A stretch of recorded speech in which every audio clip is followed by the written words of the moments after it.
আলাইকুম ওয়া রাহমাতুল্লাহি ওয়া বারাকাতুহু। প্রিয় দর্শক মণ্ডলী, আজকে আলোচনা করব আসরের নামাজের পর চুপি চুপি এই ইস্তিগফারটি 21 বার করে পড়ুন। সকল গুনাহ মাফ হবে, রিজিক বৃদ্ধি পাবে। মূল আলোচনার যাওয়ার পূর্বে চলুন একটু প্রার্থনা করে নেই।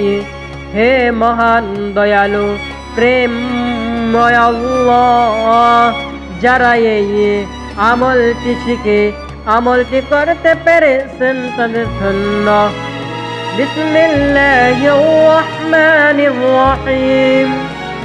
আস্তাগফিরুল্লাহাল্লাযী লা ইলাহা ইল্লা হুয়া আল হাইয়ুল কাইয়্যুম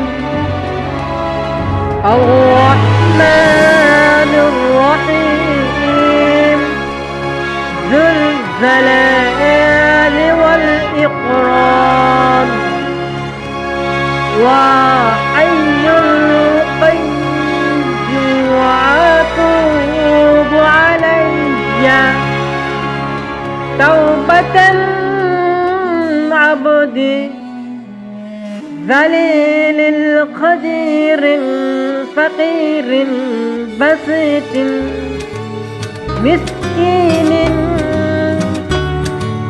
مستكين مستاجرين لا يملك لنفسه نفيا والذرا ولا موتا ولا حياة ولا نشورا. اللهم إني أعوذ بك من نفس لا تشبع ومن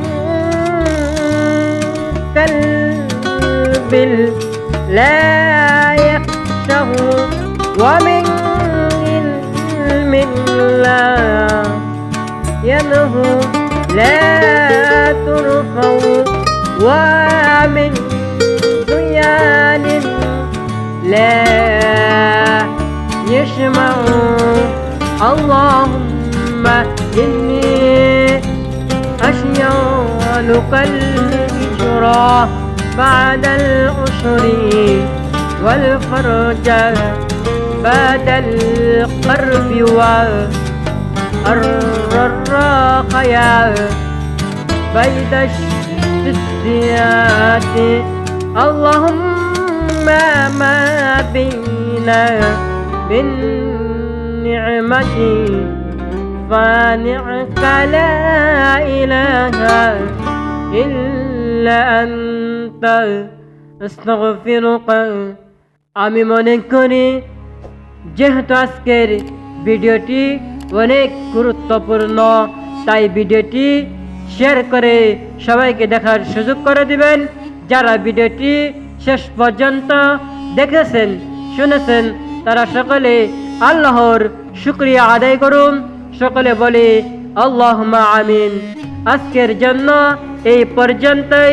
সকলকে সুস্থতা কামনা করে আমি বিদায় নিচ্ছি। আবার দেখা হবে অন্য কোনো ভিডিওতে। আসসালামু আলাইকুম ওয়া রাহমাতুল্লাহ।